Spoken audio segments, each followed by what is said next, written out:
Hi everyone, this is a brief tutorial on the management of Adobe Connect meetings. Now, as many of you know, we've gone through some difficulties in the last couple of days in trying to put our meetings together.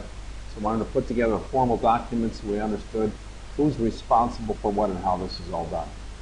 So first of all, let's talk about what is meeting management. Meeting management is the process of preparing all the materials, videos, and setups for the class and loading them into Adobe Connect so that the class can be run.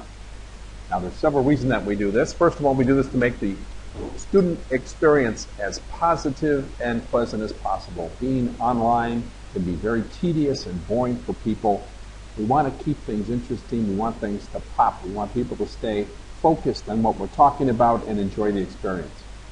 The second reason we do this is we want to make it easy for the teacher to teach. The purpose of setting up the layouts and managing the meetings is so that the teacher can concentrate on the material and the students and not be burdened with technical issues. Third of all, meeting management is about making sure that when there are students or when there are technical problems, there are people there to address it, pull them out of the game so that the rest of the people, the teacher and the other students, can continue to have their teaching experience. So, the key to meeting management is the layout. Now, in Adobe Connect, we have a thing called a pod, and a pod is one of the little boxes that pops up. It's a single object painted onto the screen. So each pod holds something. It can hold a slide stack, a video, a banner, a camera, a chat room. These are all little object-oriented little objects, and when we pre-organize those pods, it's known as a layout. So layouts make it easy for the Master of Ceremonies TA and for the teacher to run the class. So a layout is a pre-saved organization of pods, and a pod is an object in Adobe Connect. So for each class, there are 5 layouts. We have the day master layouts, DX standing for day 1, day 2, day 3. The day masters, the DX masters, are displayed before the class, during the breaks, and after the class. They're there for people to take a rest, kind of like the commercial in between the real guts of the class. We then have the lectures, and there are 2 main layouts for lectures. A1 left, where the slides are on the left, and the teachers on the right, and A2 right, vice versa. These 2 are where people will spend most of their time. These are where the slides and the teacher are. The A3, which is a drawing board, and the A4, which is a discussion room, they're there for the teacher if the teacher wants to use it. They're not used too often. So the main ones are the DX Masters, A1, and A2. So this is the DX Master layout, and you can see how it's positioned. You can see on the right the layouts selection panel, and you can see the Day 1 Master is highlighted in blue, and that's the one we're looking at right now. And we're going to go over what each of the things are that you're seeing on this screen. By the way, where you see the typing D1 FAR, D1 SB, those are labels. We display hidden labels, so the students should not see those labels. They're going to see this all painted as one integrated screen. This is what the A1 left looks like. You can see the big black box. That's where the slides go. And on the right is where the teacher's camera is. The bottom right-hand corner is the chat box where students chat with the staff. And in the middle there is the different students that are logged into the room. And you can see we're on the A1 left selected. Now, the schedule for the class for a typical 4-hour-a-day class, these are the OL-FAR and the OL-TFS, looks like this. The Okra and Octef, which are 2-hour-a-day, they have a different timetable. But the class schedule is 45 minutes before the class, the DX Master session is started. The first hour of class, we'll use the A1 left. The first break will be the DX Master again with the session 2 pods. The second hour starts on A2 right with the A2 slides. The second break happens an hour and 50 minutes after start, and that's the S3 session. The third hour uses the S3 slides. Break 3 uses the S4, and then the end of the session uses the S5. So you can see every hour on the hour we start a new lecture. So the first lecture starts at the beginning, second hour, second lecture, third and fourth, and we alternate the A1 left and the A2 right. In between each, that is 50 minutes after the hour, each hour, we show the DX Masters with a different set of pods, the S1 through S5 pods in those masters. So, when we're working within the Adobe Connect session, there are two modes. The mode is set by the Master of Ceremonies TA or the teacher. And the first mode is called layout mode. That's the mode where we're allowed to choose which layout we're going to show during the class. We're typically only in layout mode during a transition. The mode that we're in most of the time is the breakout mode. That's where we're allowed to have breakout rooms where we can pull a student out of the main room, deal with them one-on-one without disturbing the rest of the people in the class. The way you can tell which mode you're in is by what you see on the right-hand side of the screen. This is the layout mode, and you can see the layouts displayed on the right-hand side of the screen. And this is the breakout mode, and now you don't see any layouts, but what you do see is a bunch of break rooms down below. So the MC or the teacher will be cutting back and forth between breakout mode and layout mode depending on whether we want to change the layout or not. So the layout objects, which is the collection of pods, the pods are the things that the student sees. Each is built to do a different job. We want to be neat and organized and be consistent in the way that we put these pods together, and it's the responsibility of the MCTA, that is the Master of Ceremonies Teacher's Aide, to manage pods and layouts. So this is the DX Master layout, and let's look at it more specifically. The chat box, the timer, the attendees list, this is all positioned in that place, and those don't move, but the other ones do. The upper left-hand corner is where we have the cameras. At the top center, we have what we call the day banner, and it will have a name like day banner or D1 or D2. That's an Adobe splash made out of InDesign, and those are the day banners, and they can be found in the day banner folder. We then have the session banners. Those are located underneath the day banners. The day banners are one per day. The session banners change every hour according to that schedule. So let's go back to the schedule, and you can see how the session banners change at every break. Okay, down here is what we call the center rotator. The center rotator will be either an MP4 or a flash. They're usually about 20 minutes to 30 minutes long. Those are videos, commercials, geo-rotators, different things to keep people engaged and give them something to look at and think about during the breaks. On the left is what we call the left rotator. You can see the naming convention for that. These will be an abbreviated version of the slides for the next hour. These are kind of like a heads up for the students what they'll be learning about the next hour of the class. So we have the day banner, changes only once per day, the session banners, the center rotators, and the left rotators, which change every hour. Okay, so here's our naming convention and our timing for which template during which session. And I'll leave that, and this will be posted for you to use. Now, we have two processes involved in putting this together. We have what we call loading the pods, and then we have what we call peeling the pods. So an Adobe Connect meeting will remember wherever you left things the last time the meeting was open, and will hide things in the reverse order from what you revealed. So when you load the session materials, that is the banners, left rotators, right, center rotators, and slides, you basically put them over each other.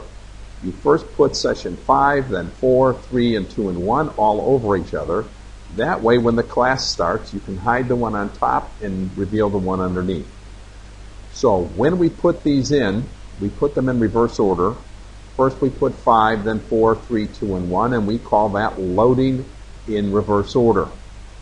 So you load them in reverse order, one on top of the other.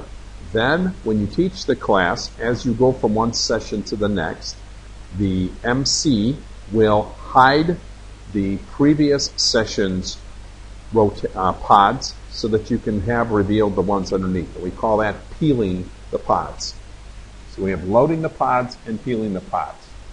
Now, because of the way these are named, because the naming convention is very important, when it comes time to managing the classroom, all the TA has to do is come to the pods menu for the first option, and they can see, first of all, the 4 sets of slides.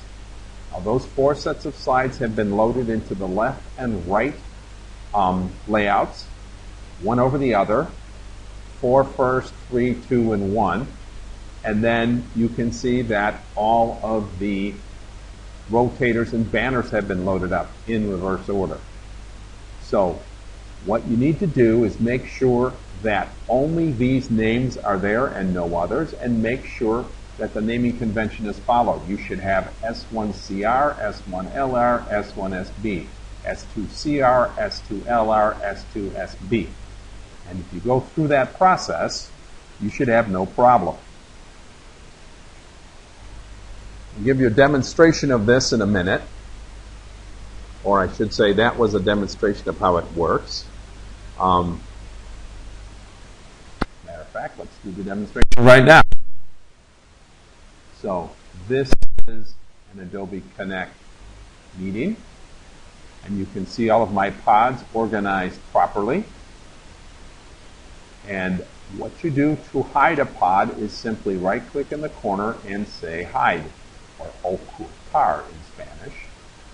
And I am now looking at day 1, session 2. I'm going to hide this one. And here's session 2 for the center rotator. And here's session 2 for the left. So let's put it back together the way it belongs. I'll come here and unhide each one.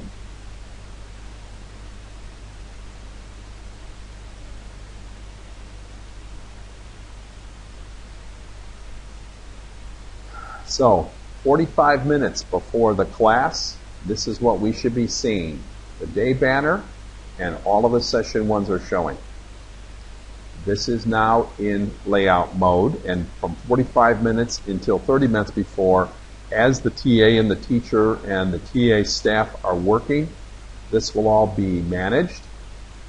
At the 30-minute mark, we will switch to breakout mode.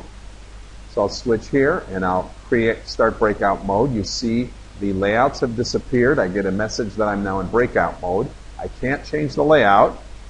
However, I now have 10 meeting rooms set up. There are 10 breakout rooms. And what will happen is, for the half hour before and during class, while the teacher is teaching and while the MC is making sure that things are moving, if anybody has any technical problems, one of the TAs will pull the student into the breakout room and help them to resolve their problem before putting them back into the main room.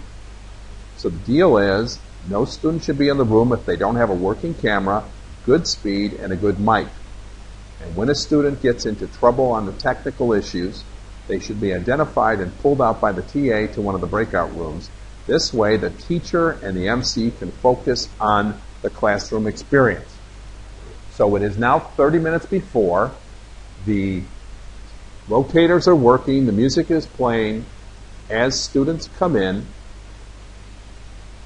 the MC and the teacher are making sure that everybody has good sound and good camera, and if they don't, they will be referred to the technical TAs and pulled out of this room and worked with until things work. And we're going to have another meeting about how that whole process works and look at that control spreadsheet. But anyway, it's 30 minutes before. We're working the students in. It is now 5 minutes before. It is now time for the class to start.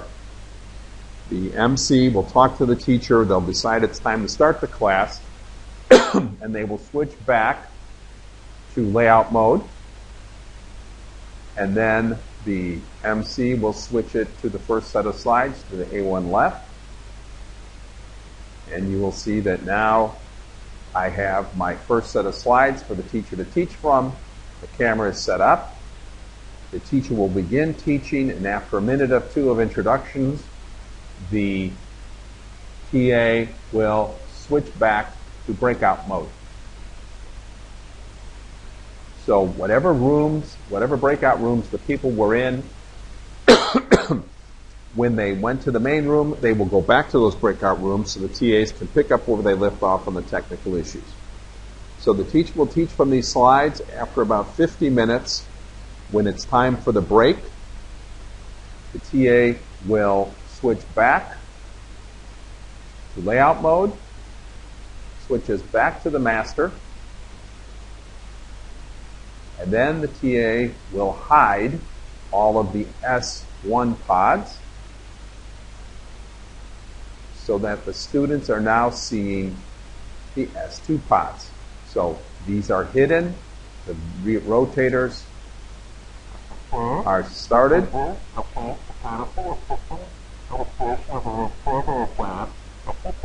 Okay, and now people are encouraged to go on their break or to play a game or whatever. After the break is over, the TA will come back, turn off the video in the middle, put it back on A2 right, hide the slides to make sure that the session 2 slides are showing, call a start to the meeting, teacher will start teaching again. After the teacher has started, the TA will then switch back to breakout mode. This way, anybody with technical problems can be addressed. When the 45 minutes to 50 minutes of lecture are over, the TA will switch back to normal mode. We'll switch back to D1 master, and we will hide the session banners, and we will now be looking at the session banners for session 3. Okay, I'm not going to repeat this again, but we repeat this each time. The last time we come out, we should be looking at session 5,